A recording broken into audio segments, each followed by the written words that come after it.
Assalamualaikum warahmatullahi wabarakatuh. Sebelumnya perkenalkan nama saya Dapalipun Pratama dengan NIM 211085239. Di sini saya ingin memaparkan seminar hasil saya yang berjudul Taiwan Sustainable Development Goals (TSDGs) sebagai upaya pemerintah Taiwan dalam mempengaruhi legitimasi Taiwan.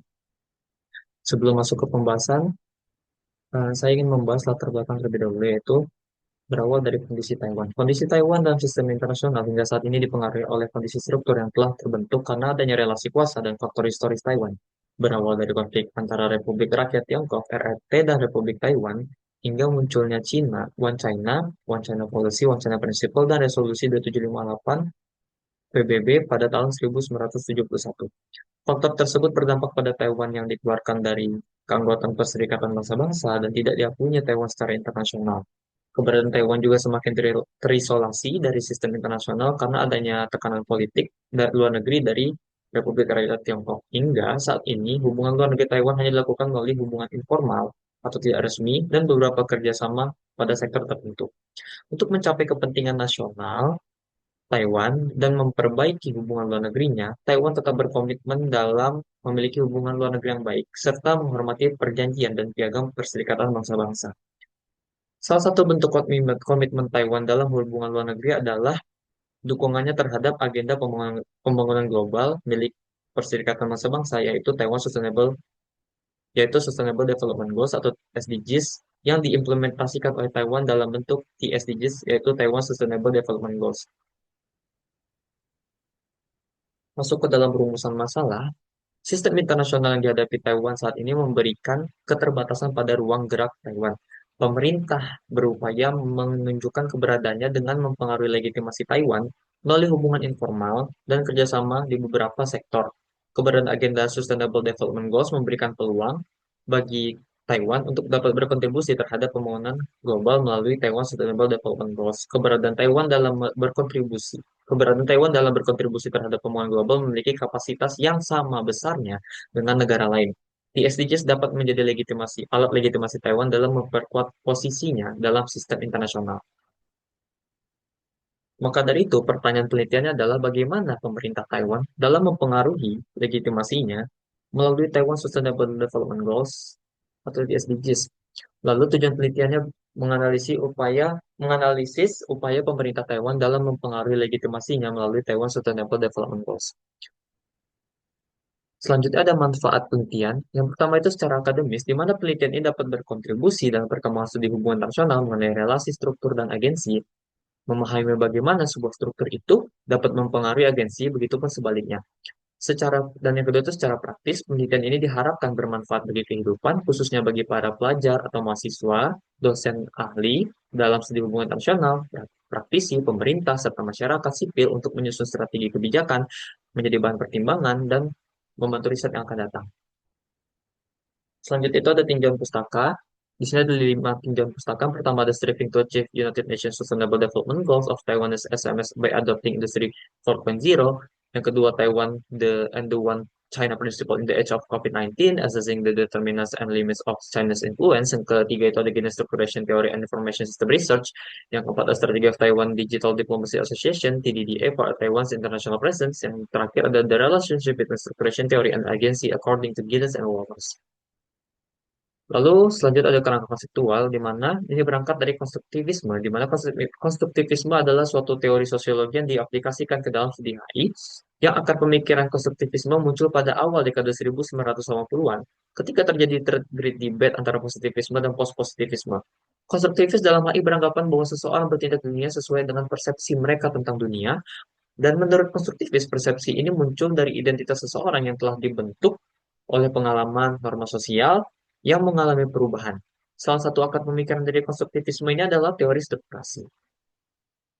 Nah, di sini ada teori strukturasi yang dikemukakan oleh Anthony Giddens, di mana teori strukturasi atau structuration theory yang dikembangkan oleh Anthony Giddens dijelaskan sebagai teori umum yang menekankan hubungan antara struktur dan agensi. Teori ini menolak pandangan bahwa struktur dan agen merupakan identitas yang terpisah. Giddens beranggapan bahwa struktur dan agen adalah dualitas yang saling membentuk, yang berarti tindakan individu tidak terpisah dari struktur sosial, dan struktur itu sendiri dihasilkan dan direproduksi melalui tindakan individu. Konsep kunci dalam memahami teori strukturasi adalah adanya dualitas struktur, yang di mana struktur sosial memiliki sifat ganda, yaitu sebagai medium dan sebagai produk. Struktur sebagai medium berarti tindakan sosial dipengaruhi oleh struktur sosial. Struktur sebagai produk berarti struktur merupakan ciptaan manusia itu sendiri atau ciptaan dari agen itu sendiri. Nah, dalam teori strukturasi terdapat elemen-elemen yang digunakan untuk menjelaskan hubungan pengaruh strukturasi, yaitu ada tiga elemen. Yang pertama adalah struktur atau structure, agensi atau agency, dan interaksi struktur agensi.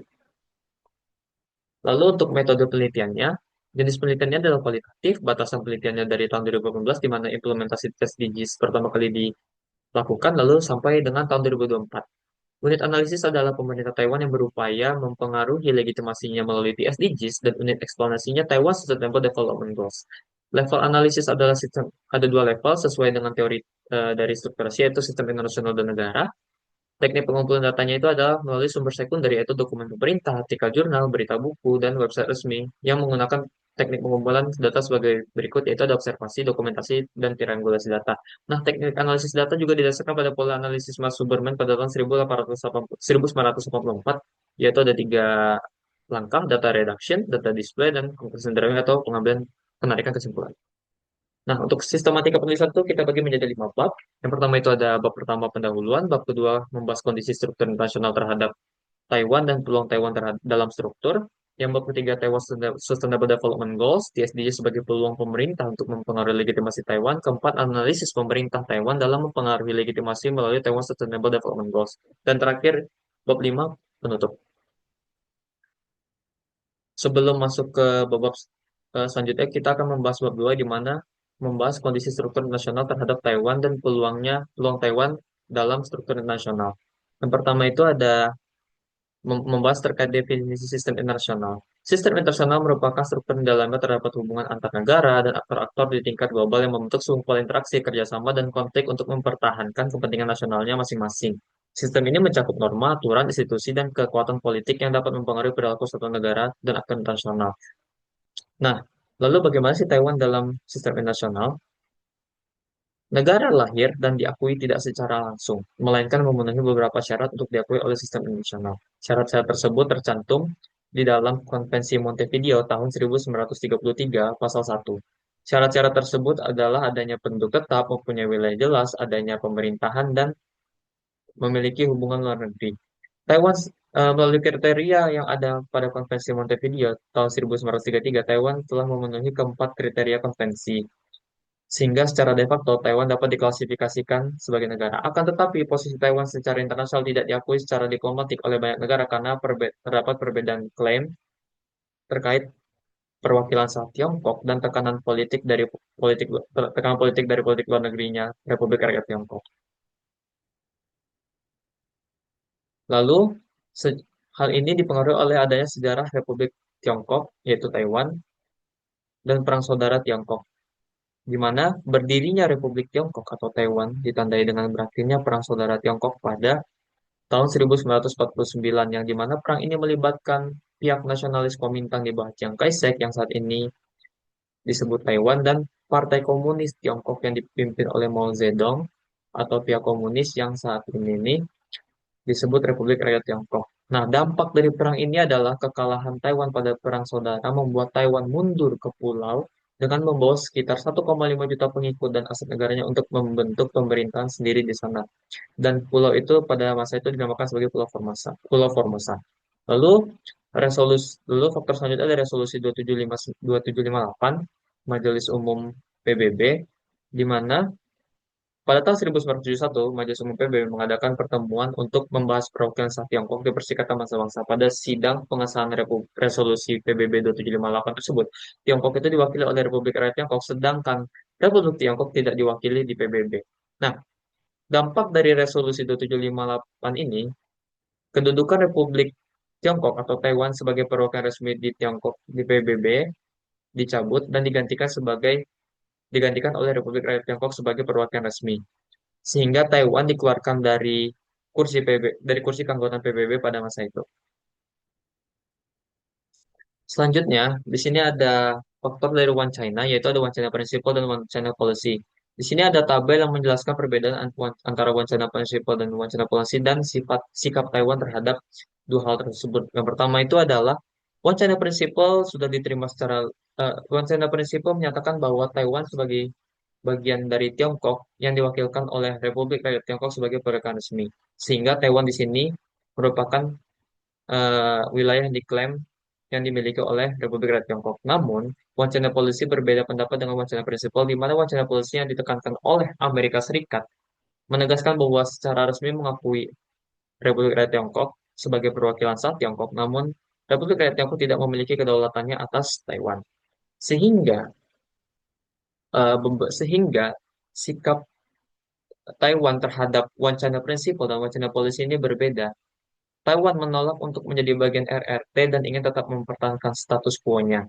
Dan Taiwan juga memanfaatkan hubungan tidak resminya melalui wacana policy dengan negara lain untuk memperkuat posisinya di sistem internasional dan citranya.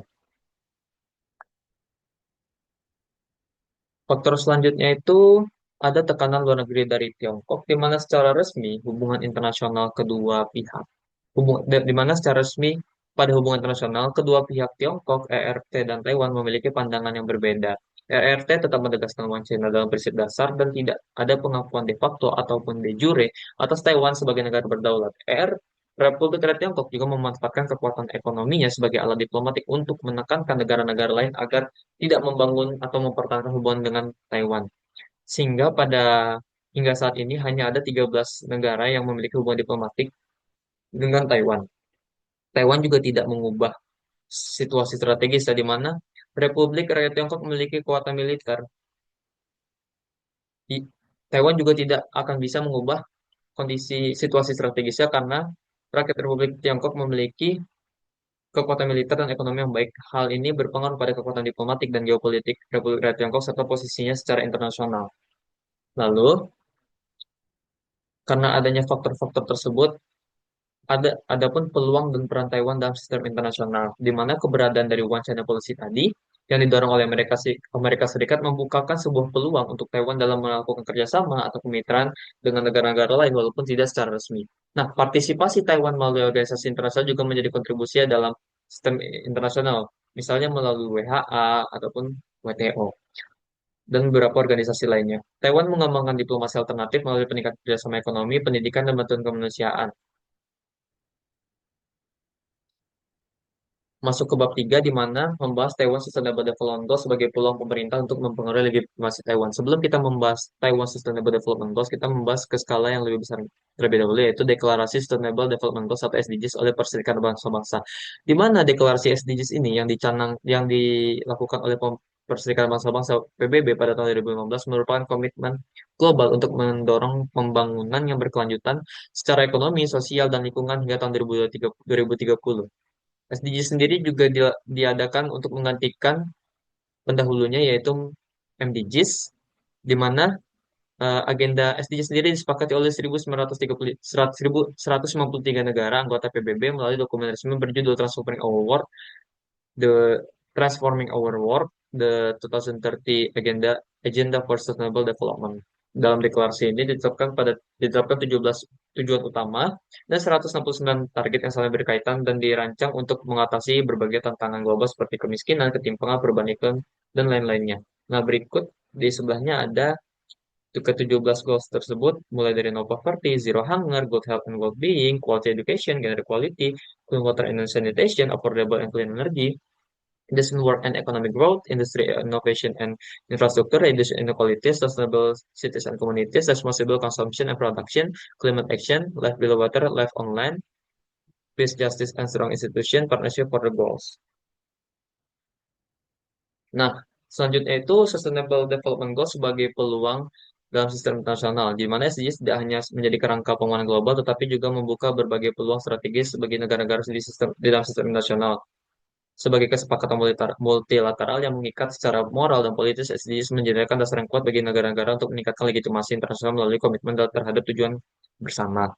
SDGs berfungsi sebagai mekanisme normatif yang menjembatani kepentingan nasional dan kepentingan kolektif global, di mana negara-negara yang menunjukkan komitmen dan kemajuan dalam pelaksanaan SDGs seringkali memperoleh pengakuan sebagai mitra pembangunan yang kredibel sekaligus memperkuat reputasi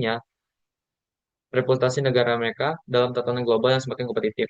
SDGs mendorong terbentuknya jaringan kerjasama di mana kerjasama antar negara, antar pemerintah daerah, serta antara aktor negara dan non-negara seperti LSM, sektor swasta, dan komunitas akademik terjadi. Proses ini menciptakan peluang diplomatik baru yang lebih terbuka dan inklusif. Nah, bagaimana sih respon Taiwan sendiri terhadap terhadap Sustainable Development Goals atau SDGs? Di sini pemerintah Taiwan memberikan respon positif terhadap agenda SDGs sebagai agenda pembangunan yang berkelanjutan meskipun Taiwan termasuk dalam keanggotaan resmi Taiwan tidak termasuk ke dalam anggotaan resmi PBB akibat adanya Resolusi 2758 dan kebijakan One China Policy. Pemerintah Taiwan secara aktif menunjukkan komitmennya terhadap pelaksanaan Sustainable Development Goals sebagai bagian dari strategi nasional dan diplomasi internasional. Nah, pendekatan melalui tes Taiwan juga melakukan pendekatan SDGs melalui implementasinya yaitu di SDGs Taiwan Sustainable Development Goals di mana Taiwan telah menyelaraskan atau menyesuaikan kebijakan pembangunannya dengan 17 tujuan di SDGs melalui pendekatan yang disebut Taiwan Sustainable Development Goals di SDGs tadi. Melalui pembangunan nasional National Development Council Taiwan telah menerbitkan laporan Voluntary National Review atau VNR sejak tahun 2017 secara mandiri sebagai bentuk transparansinya dan akuntabilitas terhadap masyarakat internasional. Lalu, TSDJ sendiri juga dipantau langsung oleh Legislatif Yuan, di mana sebagai Parlemen Nasional Taiwan, Legislatif Yuan memainkan peran penting dalam pengesahan kebijakan penguasaan anggaran dan pembuatan undang-undang yang mendukung implementasi SDG secara terstruktur. Selanjutnya itu lokalisasi dan implementasi Taiwan Sustainable Development Goals sendiri juga dibagi menjadi 18 goal. Yang pertama itu no poverty, zero hunger, good health and well-being, quality education, gender equality, clean water and sanitation, affordable and clean energy, decent work and economic growth, industry, innovation and infrastructure, reduce inequality, sustainable cities and responsible consumption and production, climate action, life below water, life online, peace, justice, and strong institution, partnership for the goals, and yang terakhir itu ada nuclear free homeland. Sistem internasional masuk ke dalam bab 4 yaitu analisis pemerintahan Taiwan dalam mempengaruhi legitimasi melalui Taiwan Sustainable Development Goals. Sistem internasional dalam membentuk struktur yang dihadapi Taiwan. Tiongkok sebagai agen yang mempengaruhi struktur, di mana Tiongkok ini merupakan dipahami sebagai aktor atau agen yang aktif dalam membentuk, mereproduksi, dan mengarahkan struktur nasional. Sehingga tindakan-tindakan Tiongkok yang tidak hanya bersifat reaktif terhadap struktur yang ada, tetapi juga bersifat produktif. Artinya Tiongkok secara aktif menciptakan dan mempertahankan norma, institusi, serta konfigurasi kekuasaan tertentu yang menguntungkan kepentingan nasionalnya termasuk Wacana. Seperti seperti tekanan politik luar negeri Tiongkok yang berlangsung hingga saat ini, di mana Tiongkok melakukan tekanannya melalui dimensi politiknya, dimensi ekonominya, serta militer. One China Policy sebagai peluang dalam struktur. Tadi kita sempat membahas One China Policy, di mana One China Policy mengakui bahwa Republik Rakyat Tiongkok merupakan yang perwakilan sah dari Tiongkok, tapi tidak memiliki klaim atas kedaulatan Taiwan. Nah, wacana polisi sebagai struktur merupakan kombinasi aturan normatif dan sumber daya relasional yang membentuk interaksi negara-negara dan sistem internasional terkait isu kedaulatan Tiongkok. Wacana polisi membuka celah bagi Taiwan untuk melakukan kerjasama teknis, ekonomi, budaya, dan pembangunan dengan negara lain di bawah format non-diplomatik atau non-formal atau people-to-people relations. Nah, agenda SDGs ini, agenda SDGs sebagai struktur normatif. Karena kita membahas terkait SDGs, nah di sini agenda SDGs dapat dikatakan sebagai struktur normatif di mana SDGs ini dapat dipahami sebagai struktur normatif yang memuat perangkat aturan, rules, dan dan sumber daya resource yang membentuk praktik pembangunan lintas negara. Struktur ini meskipun tidak bersifat mengikat secara hukum, tapi memiliki legitimasi yang kuat karena dikonstruksikan melalui forum internasional yaitu PBB itu sendiri. Selanjutnya itu ada agensi Taiwan dalam sistem internasional. Nah, Taiwan di sini diposisikan sebagai agensi di mana pemerintah Taiwan dalam mempengaruhi legitimasi melalui TSDGs merupakan salah satu bentuk tindakan dari agensi tersebut. Agenda SDGs yang disuarakan oleh PBB menciptakan kerangka regulatif yang menjadi rujukan global dalam kebijakan pembangunan. Nah, di sini Taiwan bertindak sebagai agensi yang reflektif dengan mengembangkan TSDGs sebagai adaptasi lokal dari agenda global SDGs yang diadopsi PBB pada tahun 2015. Taiwan tidak sekedar meniru kerangka global, melainkan Taiwan mengkonstruksi ulang makna, keberadaan, dan kontribusinya dalam tatanan internasional. Berbicara terkait agensi, agensi juga membahas terkait power dan agensi di mana dalam studi kasus Taiwan ini, melalui SDGs, Taiwan memanfaatkan power bukan melalui militer dan atau pengaruh diplomatik formal, melainkan melalui kekuasaan produktif berbasis pengetahuan, inovasi, dan kredibilitas yang normatif. Taiwan membentuk legitimasi yang substantif atas perannya dan kontribusinya sebagai mitra global pembangunan. Selanjutnya itu ada interaksi struktur agensi antara sistem internasional dan Taiwan. Karena kita sudah membahas strukturnya dan agennya, maka dibahas juga interaksi struktur dan agensi antara sistem internasional dan Taiwan ini. Di mana pendekatan Taiwan sebagai agensi terhadap struktur itu ada dibagi menjadi tiga. Yang pertama, peningkatan kerjasama dan keterlibatan Taiwan dalam organisasi internasional, seperti WTO, WHA. Taiwan tetap berupaya meningkatkan keterlibatannya dalam organisasi internasional non-PBB sebagai strategi alternatif untuk mempromosikan agenda Taiwan Sustainable Development Goals dan memperluas pengaruh internasional.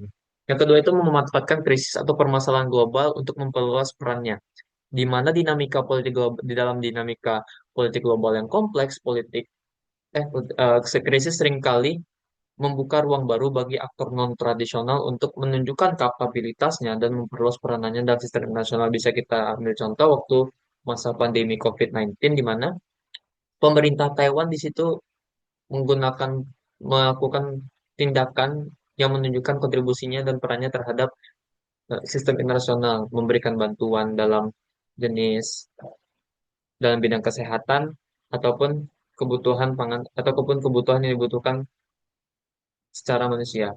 Ya, lalu yang ketiga adalah mendorong perubahan normatif global di mana Taiwan secara strategis memposisikan dirinya sebagai alternatif normatif dalam arsitektur global dengan menekankan bahwa pembangunan berkelanjutan tidak dapat dipisahkan dari nilai-nilai demokrasi, terbukaan, dan penghormatan terhadap HAM atau hak asasi manusia. Lalu interaksi struktur agensi yang berikut adalah hasil dari interaksi struktur agensi pada pengaruh Taiwan TSDGs melalui TSDGs. Yang pertama itu hubungan antara struktur agensi pada teori Giddens dipengaruhi oleh aspek kekuasaan power, di mana kekuasaan power merupakan aspek integral dari tindakan agen yang secara langsung berperan dalam pembentukan reproduksi struktur sosial. Maka dari itu, pada konteks hubungan Tiongkok dan Taiwan, dominasi dari kekuasaan Tiongkok Republik Rakyat Tiongkok dapat dilihat sebagai tindakan konkret dari agensi yang dijalankan secara strategis untuk mempertahankan dan membentuk struktur internasional agar sesuai dengan kepentingan nasionalnya. Di mana di sini Tiongkok melakukan berbagai cara melalui politiknya, ekonominya, dan militernya untuk mempertahankan dan membentuk struktur internasional yang ada saat ini sesuai dengan kepentingan nasional Tiongkok. Nah, di sini Taiwan berada dalam posisi yang lebih lemah secara struktural karena meskipun sistem politik dan demokratis dan kapasitas ekonominya Taiwan memiliki kapasitas ekonomi yang relatif kuat, ketimpangan kekuasaan antara Taiwan dan Republik Rakyat Tiongkok menyebabkan Taiwan mengalami kesulitan besar dalam mempengaruhi struktur internasional yang mendefinisikan status kenegaraan dan keanggotaan di organisasi global. Nah, TSDGs memperbolehkan Taiwan untuk berkontribusi dan mempengaruhi legitimasi, tapi secara substantif melalui peran dan kontribusinya, sehingga Taiwan dapat melakukan kerjasama informal dengan negara-negara mitra. Namun, hal ini tidak dapat merubah bahwa Taiwan tidak mendapatkan pengakuan resmi dikarenakan adanya perbedaan kekuasaan power antara Taiwan dan Republik Rakyat Tiongkok. Sehingga ini balik ke pemahaman teori dari strukturasi Anthony Giddens di mana kekuasaan power itu sangat berpengaruh dalam tindakan reflektif sebuah agensi, yang mana agensi di sini adalah Tiongkok dan Taiwan. Nah, di sini ada gambar dari ketiga elemen tadi, yaitu struktur, interaction between struktur agensi dan yang dikembangkan oleh Anthony Giddens. Masuk ke bab terakhir yaitu bab 5 penutup di mana kesimpulannya pemerintah Taiwan berhasil mempengaruhi legitimasi secara substantif dalam sistem internasional melalui pendekatan berbasis di SDGs meskipun menghadapi berbagai batasan atau tantangan struktur akibat tidak diakuinya secara formal sebagai negara anggota Perserikatan Bangsa-Bangsa PBB. Pada teori strukturasi, Taiwan dapat dilihat sebagai agen yang reflektif, dapat dalam menavigasi struktur internasional yang membatasi dan sekaligus menghasilkan struktur baru yang memposisikan Taiwan sebagai aktor pembangunan global yang sah. Namun, tindakan Taiwan sebagai agen dalam mempengaruhi struktur juga tidak mengubah sepenuhnya dikarenakan mengubah sepenuhnya legitimasi secara resmi dikarenakan adanya agen yang lebih dominan pada struktur yaitu Republik Rakyat Tiongkok sehingga hal ini menjadi tantangan terbesar Taiwan dalam mempengaruhi strukturnya. Saran terkait penelitian ini adalah, pada penelitian selanjutnya isu ini bisa lebih dikaji lebih dalam menggunakan pendekatan atau teori yang atau konsep yang bahkan berbeda. Strategi pemerintah Taiwan dalam mempengaruhi legitimasinya tentu tidak hanya melalui implementasi IPS-DGS dan juga data-data terkait studi kasus masih tergolong minim dan mungkin analisis dari teori strukturasi pada penelitian ini masih belum dilakukan secara mendalam ataupun menyeluruh. Baiklah, mungkin itu saja yang bisa saya paparkan terkait seminar hasil saya. Kurang lebihnya mohon maaf. Terima kasih. Wassalamualaikum warahmatullahi wabarakatuh.